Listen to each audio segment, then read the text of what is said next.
I was reading a aphorism from Nietzsche today in The Twilight of Idols. It's the section called The Four Great Errors, in which he's talking about mistaking causality. So what he says is that people will mistake an outcome for an outcome for the cause. Sort of get these two switched around, chicken and the egg. And I've known somebody in my life and multiple people within my life, where they're sort of obsessed with some routine or some health thing. The first thing that comes to mind is people like Andrew Huberman, which I have no problem with Andrew Huberman, or health gurus like Paul Saladino or what's the other guy, Ray Peat or something. But there are plenty of health nuts out there that have these sort of issues or problems in their life. And what they do is sort of take these extreme diets and supplements and lifestyles that they think will improve their life and make them happy, essentially.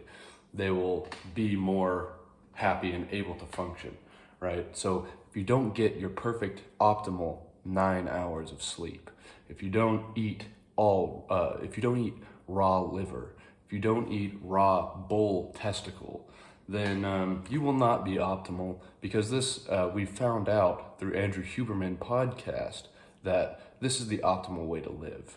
And any mistakes that I make, any sort of problems in my life, well, what can I track that back to?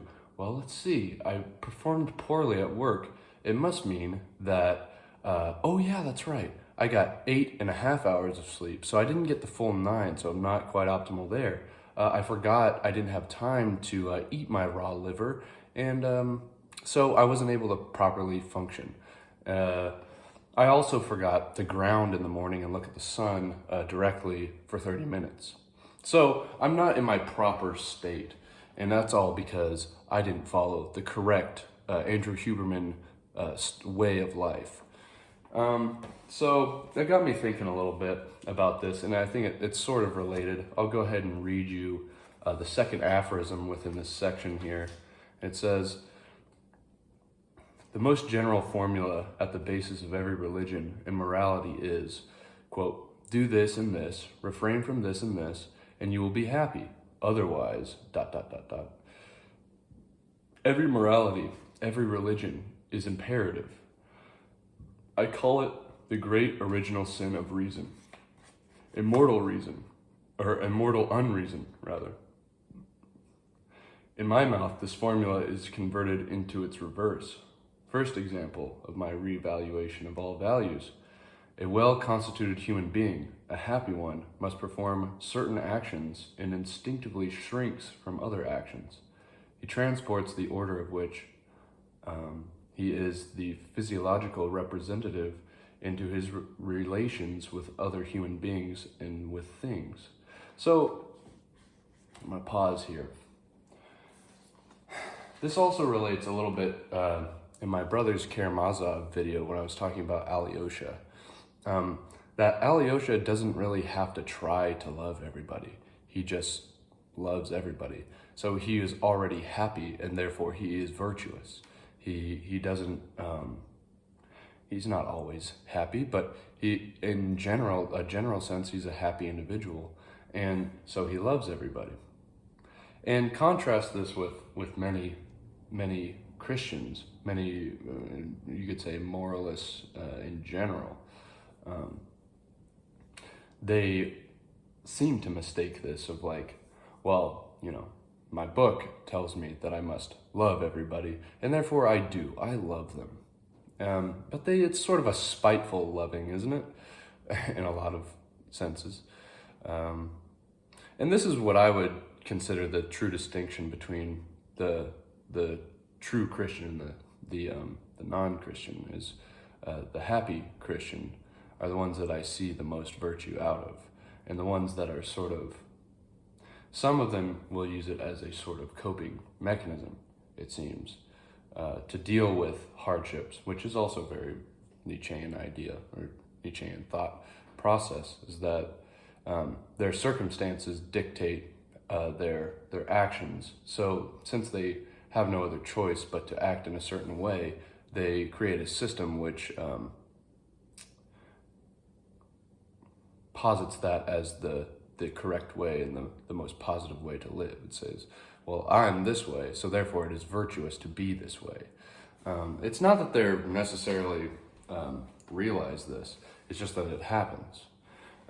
These are just ideas, these are just thoughts. I'm not saying that is 100% true. I'm not a Nietzschean, okay? I think that Nietzsche is wrong in certain senses, but you do have to grapple with what he's saying there. But it was also reminded me a bit of what I was saying in my Marcus Aurelius video, where there are many times that you are dealing with very difficult things in your life, and you use things as a sort of coping mechanism, or use Stoicism as a mindset to try to change the way that you feel about things. But during my time of hardships, during times in hardships in my life, it would serve to give me a little bit of sort of opium, and then it would fade away quite quickly. So the only true thing that helped was time for me. And so he says that the only true good is what is instinctual. I'm not sure if I 100% agree with that, but I do take from that maybe it is, maybe you can't force yourself to just believe things or just accept things. There's a process to getting there that may not be a purely, well, I reasoned through it and I shouldn't be unhappy about this. Is that enough to make you truly happy? I don't know if that follows, but let's continue with the aphorism. Where was I?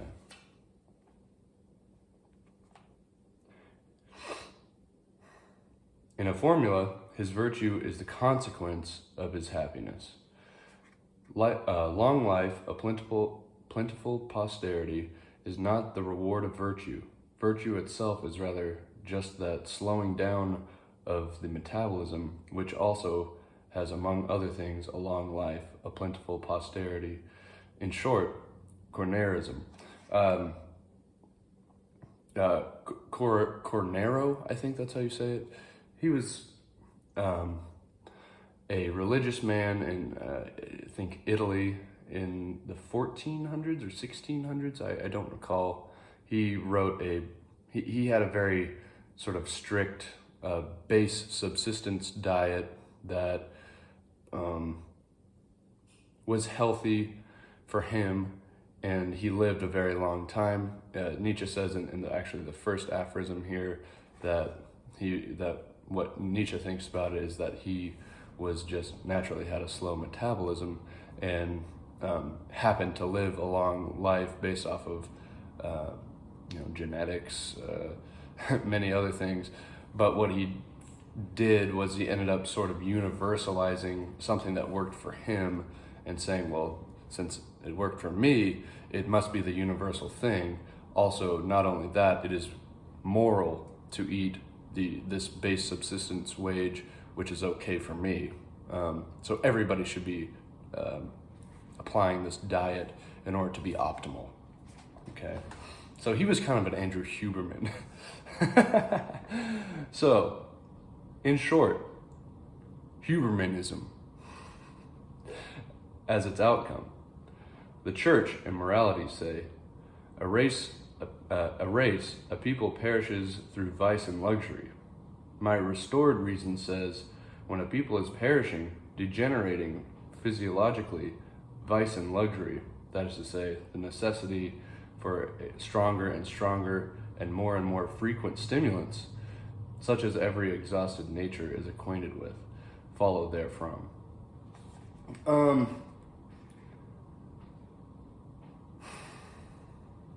This also sort of reminds me of the whole situation with Socrates.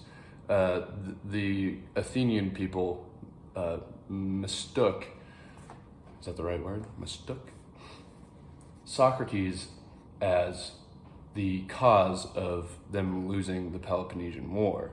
And then Socrates and Plato accurately lays out that there was plenty of other things, like letting Alcibiades run wild and being so infatuated with, his male beauty and his rhetoric, the listening to things that sound good without actually any kind of truth to them. There were plenty of other things. Their art, right? The Greek tragedy, which they're literally me characters, are people like Achilles, who go out and just slaughter people because that was a part of their instincts. Now, Nietzsche likes those people, okay? I'm just talking from my own sort of perspective here, right? But, because, he says whatever follows from instinct is pretty much the good, or it's natural, So, in other words, you don't have to force yourself into being stoic. You will just, sometimes you will just naturally become stoic, as Elisha Long would say. Life will make you stoic. It's not that you just reasoned your way into it. It's that it was a gradual orientation that formed over time. I don't know, maybe.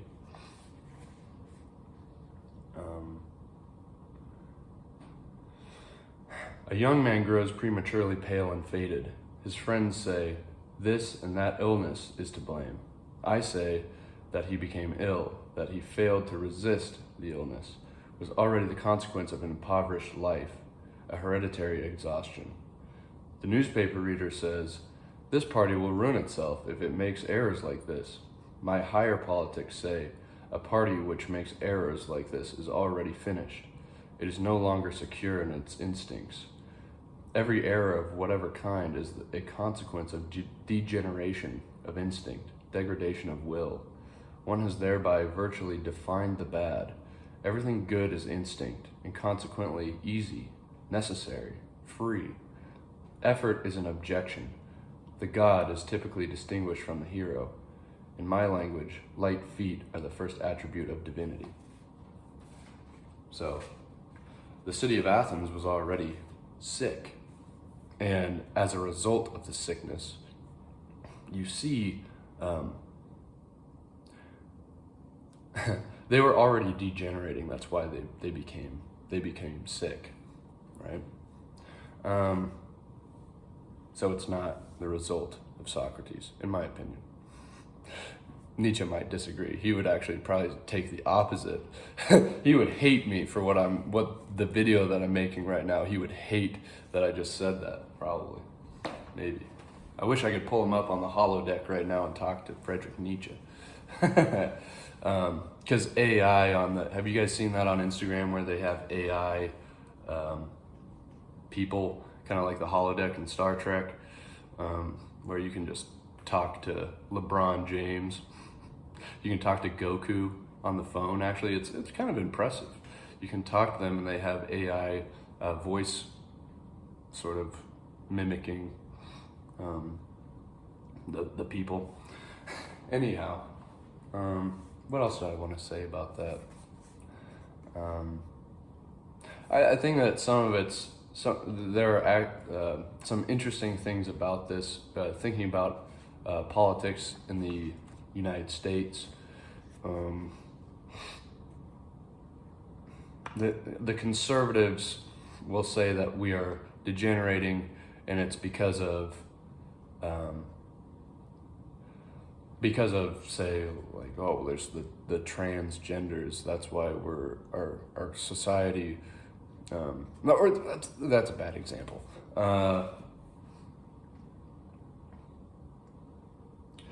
They will say that the reason that gas prices go up is because of Joe Biden, right? I did that. Have you guys seen those on the gas pumps?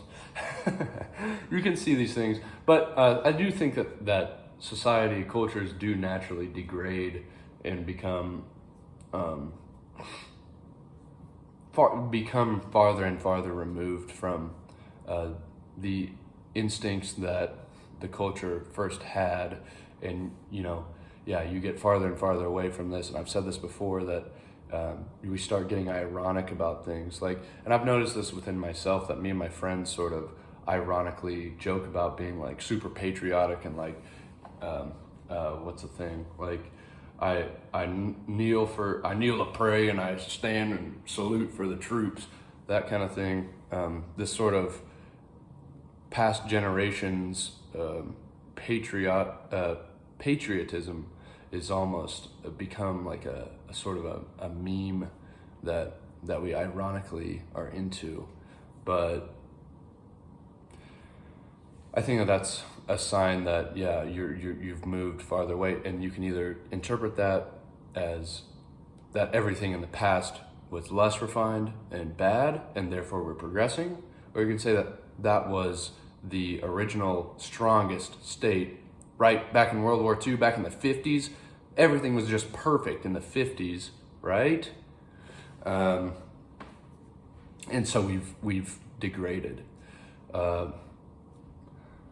I can see it both ways, sort of, and maybe that would probably be because of my environment and the way that I've been raised, So it's not that I think that any one thing is objectively true, in the sense that, like, I'm gonna get really edgy right now and talk about slavery. So slavery, should I talk about this? There's so many sensitive people watching.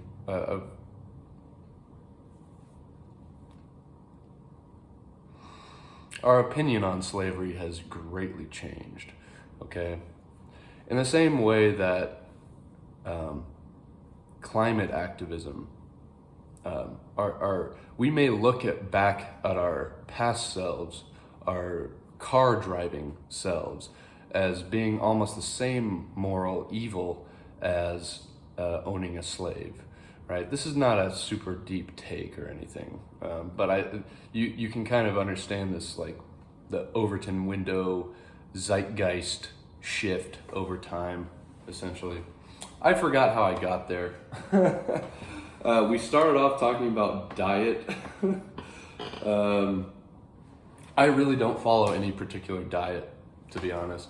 I do naturally eat a lot of red meats, and a main staple of my diet is just rice and taco rice and beef. I eat that all the time because it's just easy to eat. It's easy to make, and I don't get tired of it necessarily. But I'm also not a picky eater, so that's an advantage that I have as well. But I'm not saying that just eating fast food, like going with this instinct to eat fast food, is necessarily the right thing to do, or the correct thing to do. I don't know if that's what Nietzsche would say either. I think he would, and then of course they're fat because they're just constantly eating fast food all the time. But I don't know. Nietzsche might say, well, that's part of the growth of luxury and excess that it is coming from the slow degradation of our original instincts. Who knows if any of this made sense, and I'm trying to interpret this myself. I'm kind of just working it out here. So if anybody has a better explanation or things to add, please leave it in the comments. I'm sure that I've probably totally misinterpreted Nietzsche here, but that's okay. For me, I don't feel the need to be 100% correct all the time. Although some people are obsessed with having the most the most correct thing. You know, it's very important that this 23-year-old guy on YouTube that doesn't edit his videos, he just clicks record and uploads. It's very important that he is 100% accurate all the time. And I want to be, I really do. You know, the wise man heeds correction. So I'm happy with people correcting me, but sometimes it can be a bit pedantic. But I'm not mad about it. Please correct me. And yeah, I think that's all I have to say. This is the third video I've made today. Maybe I won't upload this one today. Maybe we'll save this for later. Okay, bye.